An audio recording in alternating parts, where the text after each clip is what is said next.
Esse é o Sem Choro, sejam todos bem-vindos a mais um vídeo e hoje nós vamos falar um triste fato que aconteceu no último final de semana aí, que foi uma selvageria entre as torcidas do Santa Cruz e do Sport, que são dois times bem proeminentes lá e as torcidas espalharam caos pelas ruas do Recife. Ambos os times têm uma torcida muito forte, muito aguerrida e estão na Série A. E nesse final de semana, mas o que eu queria chamar a atenção aqui foi um caso bem extremo, bem ruim. É como funcionam essas torcidas organizadas. É isso que eu queria deixar aqui, uma opinião minha, para ver se a gente consegue chegar aí numa análise um pouco melhor. Então, se esse conteúdo te interessa, deixa o teu like aí e te inscreve no nosso canal para que a gente possa estar trazendo outros temas, outras informações. Se tiver uma sugestão de algum tema, alguma notícia para a gente falar aqui, pode deixar nos comentários, ou no comentário eu vou deixar um link para que você possa mandar aí uma mensagem para a gente, beleza? Então, o que aconteceu? São times bem proeminentes do Recife, e realmente teve uma briga muito intensa no último final de semana. Agora, o que eu queria chamar a atenção aqui é que essas brigas entre torcida organizada, muitas vezes elas acontecem, ou quase sempre, porque a torcida organizada em si, eles querem brigar. Tá? Então, não tem muito a ver com o jogo em si. Eu sei porque, na minha juventude, eu fiz parte aqui da torcida do Paysandu, eu sou Paysandu, eu confesso para vocês que eu não sou muito ligado em futebol. Eu já não era muito, depois que eu comecei a pedalar, então eu meio que não ligo muito para futebol, mas essa notícia me chamou a atenção.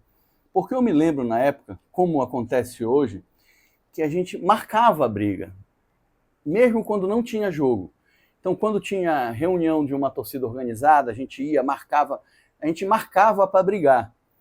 E isso é uma coisa cultural entre as torcidas. É claro que nem todas as torcidas têm essa característica de querer brigar, de querer se expor e tudo mais. Por exemplo, eu lembro na época que tinha uma torcida bem interessante do Paysandu, que era a Paixão Nossa. Era uma galera mais tranquila, ia lá, colocava sua faixa, torcia. Mas, de uma maneira geral, a torcida que eu fazia parte, fiz parte durante um pouco tempo. Eu não brigava, mas eu via essa movimentação, até porque eu era muito novo, que era terror bicolor, a gente tinha essa dinâmica. Então, mas por que eu estou falando isso? Olha, galera, não estou dizendo que eu sou a favor de briga, muito pelo contrário, é um problema sério. Eu só acho que as medidas que são tomadas para tentar coibir esse tipo de coisa são medidas que meio que não vão funcionar muito. Foi um negócio muito triste que aconteceu, inclusive teve um torcedor que apanhou e depois parece que tiraram a roupa dele, enfiaram lá o vergalhão no ânus dele, foi um negócio bem complicado, o outro perdeu um olho, foram 14 pessoas detidas. O Santa Cruz venceu por 1-0. Então, o que eu queria chamar a atenção aqui é que maneira a gente pode abordar esse tipo de situação. Inclusive, essas imagens não estão nem compiladas aqui na notícia. Porque se a gente tem uma torcida que, de certa forma, ela gosta desse tipo de coisa, faz coisas que são contra a lei, que não tem nem nada a ver com o jogo. Aí como é que proibir o time de ter torcida pode ajudar? Não vai ajudar em nada. No próximo jogo, nos próximos 3 jogos, um dos times não vão poder ter torcida, os portões vão ser fechados. Essas pessoas que fizeram isso, fizeram marcado, porque querem. Eu não sei que maneira a gente pode resolver esse tipo de coisa, mas com certeza punindo o clube não vai adiantar. Punindo o clube vai tirar receita, porque apesar de hoje em dia os clubes eles ganharem muito com transmissão de TV, transmissão de internet, outros patrocínios, a bilheteria ainda é uma fonte de renda interessante para os clubes, ainda mais clubes desses com uma torcida grande e aguerrida. Fora o fato que a imensa maioria que quer ir ao estádio para ver o seu time, ela não quer brigar, ela quer só ver o time. E claro que qualquer tipo de violência, nós aqui do canal, nós somos totalmente contra.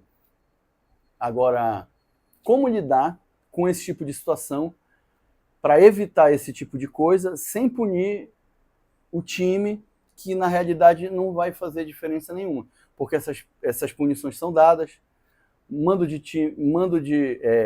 time de jogo é perdido, portões estão fechados, e há anos e anos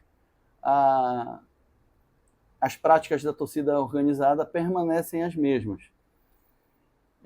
Eu sou muito mais contra, claro, quando uma torcida está tem um cara passando ali que não faz parte da torcida organizada, bora bater nele, aí é covardia.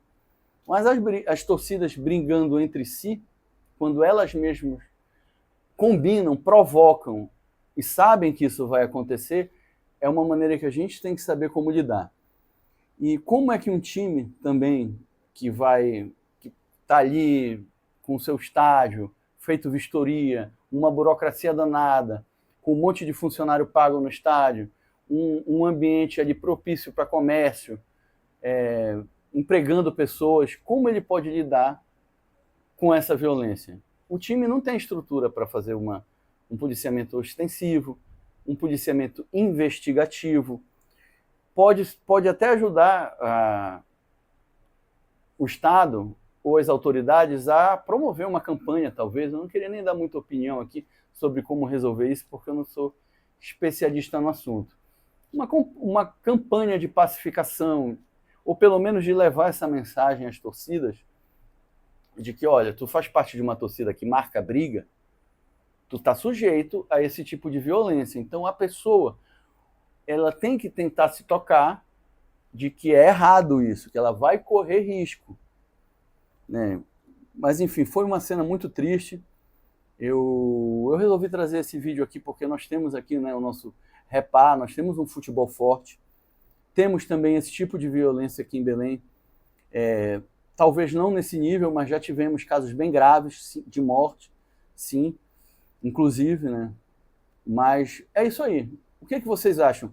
Como as autoridades, o Estado, a população da cidade pode fazer para tentar coibir esse tipo de coisa, uma vez que eu posso falar até que é cultural de todas as torcidas organizadas, não de todas, volto a dizer. Existem torcidas que têm uma característica de serem mais focadas no jogo em si, em ajudar o time. Mas outras não, outras usam isso como uma válvula de escape para tentar fazer o que eles gostam, brigar e tudo mais. Acaba sendo um desafio físico mesmo entre essas coisas. Então foi uma selvageria. Os comerciantes da área ficaram inibidos, muitos fecharam as portas. Então é uma coisa negativa. A gente tem que ver de que maneira a gente consegue lidar com esse tipo de coisa, porque o Brasil é o país que nós amamos o futebol. Nós gostamos do futebol, nós temos isso enraizado. Por isso esse fanatismo, muitas vezes, misturado com essa cultura da violência, que é uma cultura que está entranhada. Volto a dizer, proibir jogo, tirar a torcida de campo, é a pior coisa. Porque, na minha opinião, é como se as autoridades estivessem transferindo uma função dela, né, que é a função do Estado, número 1, é prever segurança, punindo um time, né, uma entidade que não tem nada a ver com isso. Então, eu acho que um estudo mais aprofundado nesse tipo de coisa seria muito melhor do que proibir. É que nem quando proibiram, lá na época, antes de existir o Pix, começou a ter uns assaltos de caixa eletrônico. Não, proíbe, agora só pode sacar depois da meia-noite. Quando, na verdade, o cidadão ele quer poder sacar dinheiro a hora que ele quer. Quem tem que correr atrás do bandido é a polícia, para não haver esse tipo de situação, de assalto. Porque daqui a pouco a liberdade nossa é tirada muito e o fator em si, que é o crime em si, ele fica deixado para depois. Então, por esse vídeo é isso. Nossos contatos estão aí na descrição do vídeo. Um abraço e até a próxima. Curte o nosso vídeo, te inscreve aqui no canal Sem Choro, que a gente conta com isso. Um abraço.